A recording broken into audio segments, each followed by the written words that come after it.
Hello friend, बहुत बहुत स्वागत है फिर से आप सभी का हमारे यूट्यूब चैनल में। और फिर से लेकर आया हूँ 50 क्वेश्चन के प्रीवियस ईयर का एक प्रैक्टिस सेट जो कि आपको मदद कराएगा आने वाले एग्ज़ाम में सिलेक्शन कराने में, आपको मदद कराएगा क्वेश्चन को 100% करेक्ट कराने में, और इसके माध्यम से आप कहीं सेलेक्ट हो सकते हैं। ठीक है, तो जितने भी क्वेश्चन हैं सभी प्रीवियस ईयर के क्वेश्चन हैं, काफ़ी इंपॉर्टेंट क्वेश्चन है। जो इंपॉर्टेंट लगे उन्हें नोट कर ले, एक छोटा सा नोट्स बना सकते हैं और कमेंट में हमें आप बता सकते हैं कि वीडियो कैसी लगी। चलिए तो शुरू करते हैं क्लास आज का। पहला क्वेश्चन क्या है, अर्थशास्त्र में नोबेल पुरस्कार किसने स्थापित किया था। ठीक है, तो आंसर इसका होगा बी नंबर आंसर, इसका होगा करेक्ट, स्वीडन का सेंट्रल बैंक। ठीक है, ध्यान दीजिएगा यहाँ पे क्या है कि अर्थशास्त्र का अगर बात करें कि क्षेत्र में दिया जाने वाला जो यह पुरस्कार है नोबेल पुरस्कार से कुछ भिन्न होता है। ठीक है, और इसकी स्थापना अल्फ्रेड नोबेल द्वारा नहीं की गई थी, ध्यान रखिएगा। कई बार बच्चे जो होते अल्फ्रेड नोबेल टिक कर देते, याद रखिएगा ये अल्फ्रेड नोबेल के द्वारा नहीं स्थापित किया गया था। ठीक है, अल्फ्रेड नोबेल की स्मृति में यह पुरस्कार बाद में 1968 में स्वीडन के केंद्रीय बैंक द्वारा स्थापित किया गया था। ठीक, चलिए नेक्स्ट क्वेश्चन पे आते हैं कि भारतीय जूट उद्योग के लिए प्रमुख प्रतिद्वंदी कौन है। तो इसका करेक्ट आंसर होगा सी नंबर आंसर होगा। ठीक है, बांग्लादेश। चलिए नेक्स्ट क्वेश्चन पे आते हैं कि रखो और निकालो निम्नलिखित में से किसकी नीति है।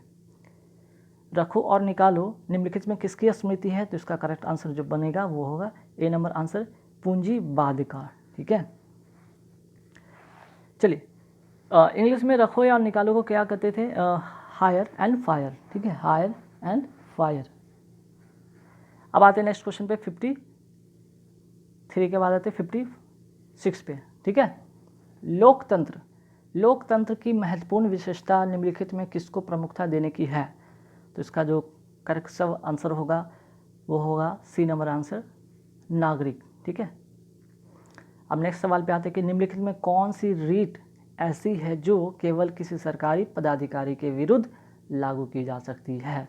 तो ये वेरी वेरी इंपॉर्टेंट क्वेश्चन, आप इन्हें अपने नोटबुक में नोट कर सकते हैं। इसका जो करेक्ट आंसर होगा वो होगा बी नंबर आंसर, परमादेश। ठीक है, चलिए अब आगे आते हैं नेक्स्ट सवाल पे, निम्नलिखित में कौन सा विषय राज्य सूची के अंतर्गत आता है। तो इसका जो करेक्ट आंसर होगा ए नंबर, इसका आंसर होगा राज्य सूची के अंतर्गत यहाँ पे कृषि आएगा। ठीक है, चलिए अब यहाँ पे अगर बात करें कि इस सूची में शामिल विषयों की संख्या कितनी है, तो इस सूची में राज्य सूची की अगर बात करें तो इसमें सूची की संख्या 61 है, ध्यान रखिएगा। और जिनमें प्रमुख क्या क्या है, कृषि तो हो गया, आप इसके अलावा लोक की बात करें, लोक सेवा इसमें आप नोट कर सकते हैं, वन कर सकते हैं कि इसमें वन भी शामिल है, भू राजस्व भी है, लोक स्वास्थ्य भी है, ठीक है, सिंचाई भी है, न्याय प्रशासन भी है। चलिए नेक्स्ट पे आते हैं कि दोहरी नागरिकता निम्नलिखित में किसकी विशेषता है। दोहरी नागरिकता, डुअल सिटीजनशिप किसकी है, तो इसका जो करेक्ट आंसर होगा संघीय सरकार की प्रमुख विशेषता है, इसका बी नंबर इसका करेक्ट आंसर होगा। ठीक है, चलिए नेक्स्ट क्वेश्चन पे आते हैं।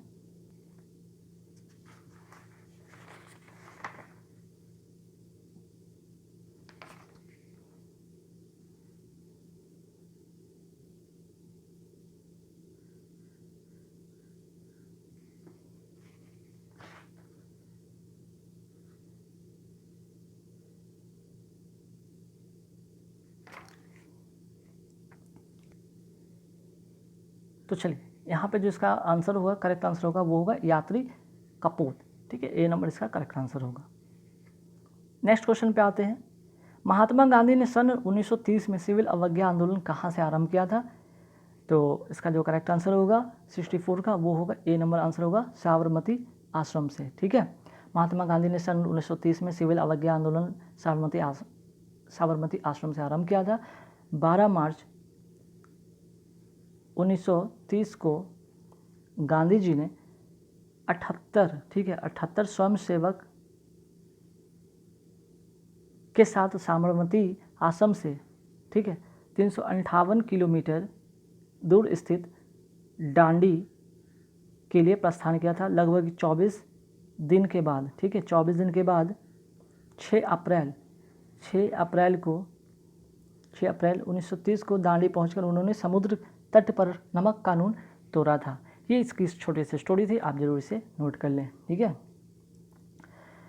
नेक्स्ट क्वेश्चन पे आते हैं कि निम्नलिखित में कौन भारत का पहला वायसराय था। तो 65 का जो आंसर होगा करेक्ट होगा वो सी, लॉर्ड कैनिंग, ठीक है।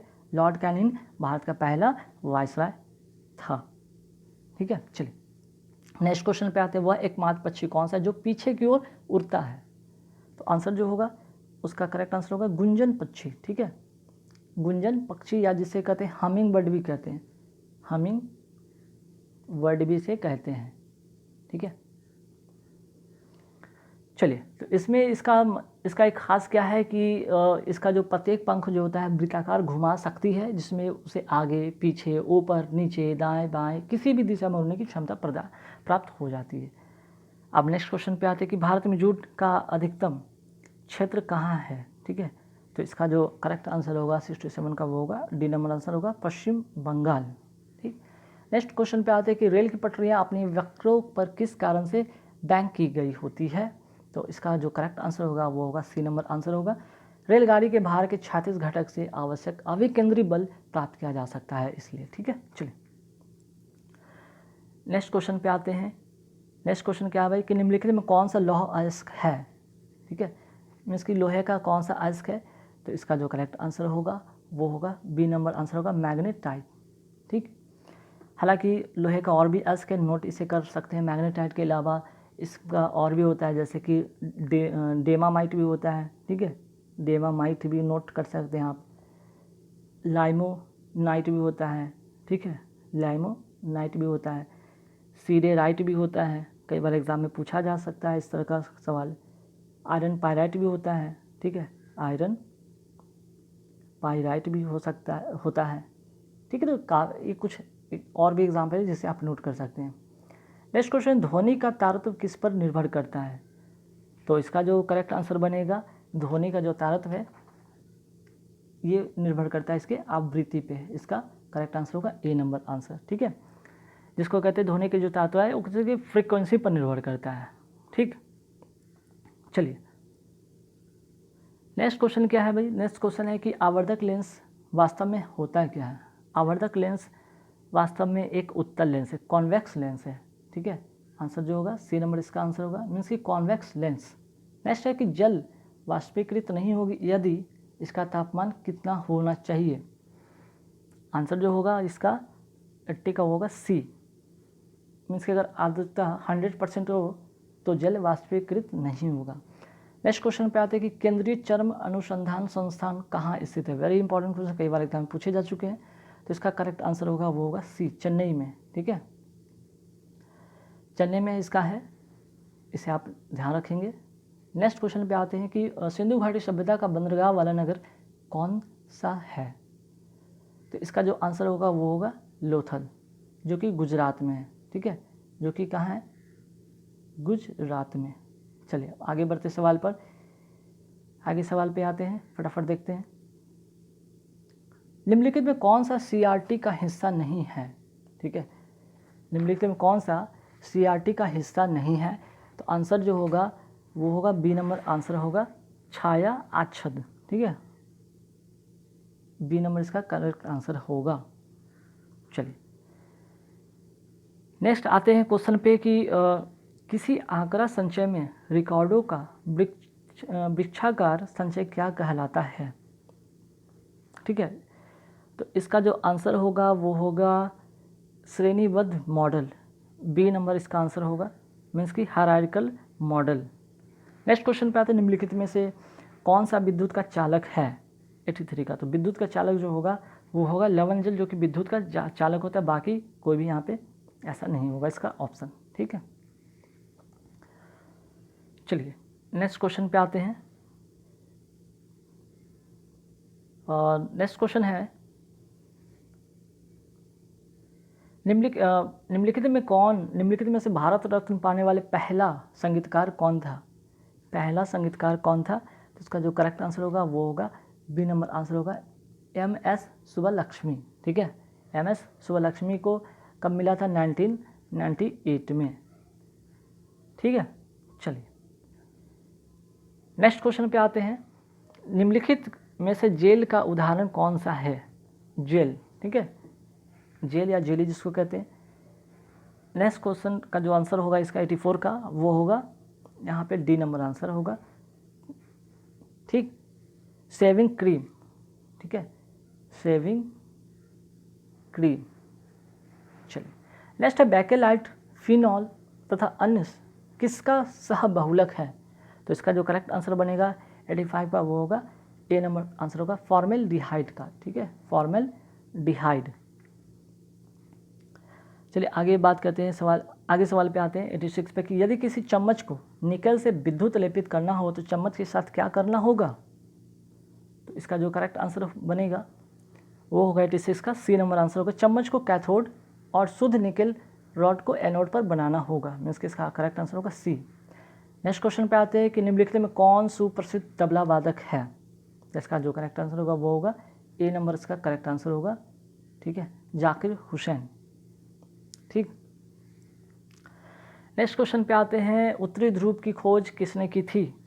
तो आंसर जो होगा ए नंबर आंसर होगा रॉबर्ट पियरी, ठीक है। उत्तरी ध्रुव का खोज करने वाले जो पहले व्यक्ति थे उनका नाम था रॉबर्ट पियरी। कई बार ये भी याद आता है कि दक्षिणी ध्रुव पर पहुंचने वाले पहले व्यक्ति कौन थे या खोजकर्ता कौन थे, ठीक है। ये तो हो गया उत्तरी ध्रुव। अगर दक्षिणी ध्रुव की बात करें, ठीक है, दक्षिणी ध्रुव की बात करें तो इसका जो आंसर होगा करेक्ट वो होगा रॉल्ड अमुंडसेन, ठीक है, रॉल्ड आमुंडसेन,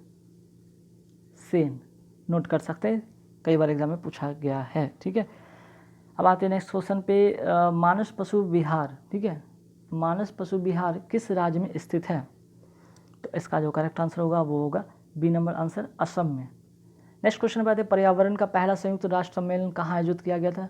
तो इसका जो करेक्ट आंसर होगा वो होगा बी नंबर आंसर होगा स्टॉकहोम में, जो कि 1972 में आयोजित हुआ था, ठीक है। इस सम्मेलन में स्पष्ट किया गया कि पर्यावरणीय समस्या विशेषकर विकासशील देशों में पिछड़ेपन के कारण उत्पन्न होती है, ठीक है। नेक्स्ट क्वेश्चन पे आते हैं, भोपाल में गैस त्रासदी किस गैस के कारण घटी थी? तो इसका करेक्ट आंसर होगा वो होगा मिथाइल आइसोसाइनाइड, ठीक है, मिथाइल आइसोसाइनाइड सी नंबर इसका करेक्ट आंसर होगा। नेक्स्ट, निम्नलिखित में से कौन पौधाघर प्रभाव पर ज़्यादा असर डालता है?